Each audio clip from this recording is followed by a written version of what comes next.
역대상 29장 1절에서 9절까지의 말씀입니다.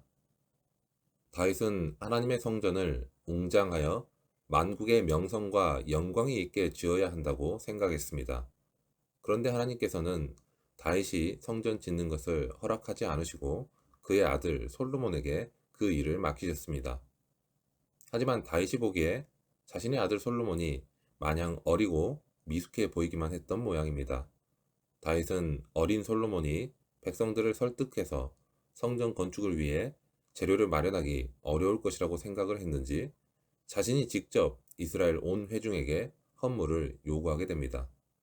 우선 다윗은 자신이 성전을 위해 얼마나 많이 드렸는지를 설명하고 있습니다. 다윗은 백성들에게 세금을 걷지 않고 왕가의 살림을 유지했으므로 여기에 열거된 각종 금속과 보석들도 백성들에게서 거두어 들인 것이 없이 자신의 재산 중에서 구별해 바친 것이었습니다.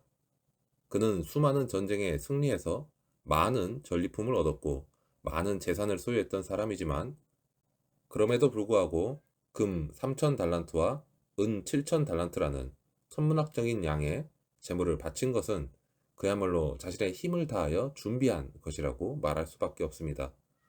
다윗은 누구보다도 하나님께 성전을 지어 바치기를 소원했기 때문에 가장 먼저 솔선수범하여 자신의 재물을 바친 것입니다. 다윗이 이런 모습을 보였기 때문에 모든 백성들도 성전을 위해 기쁨으로 헌물을 드릴 수 있었습니다. 하나님의 은혜를 아는 사람은 억지로 인색하게 드리지 않는 법입니다. 우리가 받은 복을 세어본다면, 우리가 받은 구원의 가치를 따져본다면 무엇을 드려도 아깝지 않은 것이 은혜 받은 사람의 마음입니다. 다윗은 하나님께 드릴 수 있는 것 그 자체가 기뻤습니다. 그 기쁨은 다른 사람, 곧 이스라엘 백성들에게도 고스란히 전달되었습니다. 다윗이 하나님을 위해 이렇게 기쁨으로 준비하자 백성들도 다윗을 본받기 시작했습니다. 다윗이 이렇게 솔선수범하여 성전을 위해 자기 재산을 내놓았기 때문에 다른 여러 가문과 지파의 지도자들 또한 군대의 지도자들과 관리들도 즐겁게 드릴 수 있었습니다. 이들이 바친 헌물은 금 5천 달란트와 금 1만 다리, 은 1만 달란트와 놋 1만 8천 달란트, 철 10만 달란트였습니다. 여기에서 사용된 다릭은 페르시아의 금화입니다. 다윗 시대에는 사용되지 않던 단위인데 역대기 저자가 그 당시 이스라엘 백성들의 상황을 고려하여 페르시아의 금화 단위를 사용한 것으로 보입니다. 금 1만 다릭은 약 3에서 4달란트 정도이므로 금 5천 달란트를 조금 넘게 모았다고 할 수 있습니다.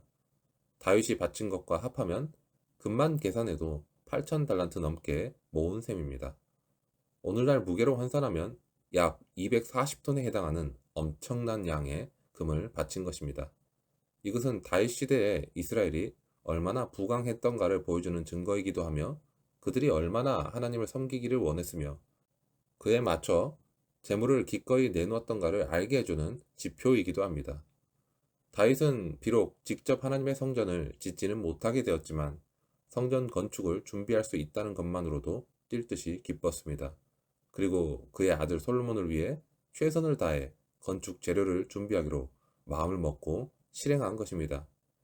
아들 솔로몬의 장차 할 일을 도울 수 있어서 아들을 돕기 때문에 기쁜 것이 아니라 하나님을 위해 준비할 수 있다는 것에 있어서 그는 정말로 기뻤던 것입니다.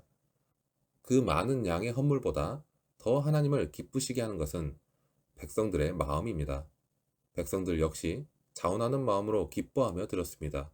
받는 기쁨도 크지만 진정한 기쁨은 드릴 때에 나타납니다. 하나님으로부터 구원을 받은 우리가 하나님께 뭔가를 드릴 때 놀라운 기쁨이 있습니다. 우리는 자칫 잘못하면 오해할 수 있는 자신이 하는 헌금에 대해서 다시금 생각해 볼 필요가 있습니다.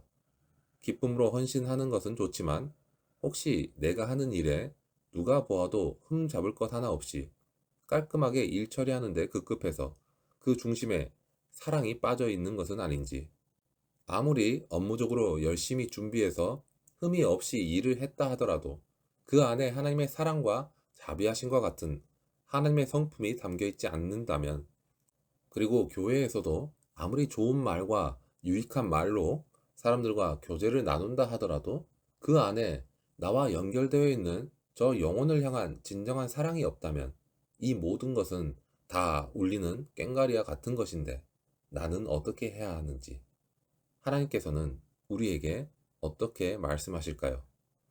아마도 우리에게 나는 너의 마음을 원한다. 나는 너의 마음의 중심을 원한다. 라고 하시지 않을까요? 우리는 쉽게 받은 은혜에 대해서 감사함으로 표현해야 한다고 가르치기 위해서 헌금에 대해서 강조하며 권면하기도 합니다. 물론 하나님의 은혜를 알고 감사해야 합니다. 받은 은혜에 감사함으로 표현해야 하는 것은 맞습니다. 하지만 그 정도에 대해서는 누구도 함부로 이렇다 저렇다 판단할 수는 없습니다. 다만 그 헌금 안에는 구원을 받을 자격이 없는 자를 향하신 은혜를 베푸신 하나님에 대한 진실된 마음이 담겨 있어야 합니다. 왜 그런 것일까요? 우리 주님은 우리 마음의 중심을 원하시기 때문입니다. 우리 전능하신 하나님은 가난한 분이 아닙니다. 이미 부유하신 분입니다. 이미 모든 것을 다 가지신 전능하신 창조주 하나님이십니다. 그 하나님께서 우리에게 헌금을 원하신다는 것은 헌금의 액수가 중요한 것이 아니라 그 안에는 나는 너의 마음의 중심을 원한단다. 너의 땀과 눈물의 결정체, 너의 소중한 그것을 받음으로 너의 마음을 받고자 한단다. 라고 하시는 것입니다. 우리는 이러한 영적인 차원에서 모든 헌금을 바라보아야 합니다. 구약의 출애굽 당시에 이스라엘 백성 가운데 놀랍고도 감동적인 일이 일어났습니다. 성막을 제작하기 위한 재료들을 모았는데 백성들이 헌물을 너무 많이 바치는 바람에 모세가 더 이상 예물을 가져오지 말라는 명령을 내려야 했던 일입니다. 이처럼 무엇을 바치라고 명령하거나 법으로 강제하지 않았지만 이스라엘 백성들이 하나님의 성막을 짓기 위해 마음을 모아 기쁨으로 예물을 바쳤던 역사가 다윗 시대에도 재현이 된 것입니다. 바울은 고린도 성도들에게 연보를 부탁하며 이렇게 당부합니다. 각각 그 마음에 정한 대로 할 것이요 인색함으로나 억지로 하지 말지니 하나님은 즐겨내는 자를 사랑하시느니라.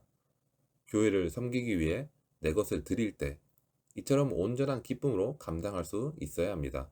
하나님은 다윗처럼 또 이스라엘 백성들처럼 그리고 바울처럼 기쁨으로 헌신하는 자들을 기뻐하십니다. 오늘은 우리 모두가 하나님께 드린다는 것에 나의 기준으로 판단하여 계산한 것은 아닌지 하나님께 받은 은혜에 내 마음의 중심을 다해 표현하고 있는가에 대해 돌아보는 시간이 되시길 바라며 받은 은혜에 기쁨으로 헌신할 수 있는 우리 모두가 되기를 축원합니다.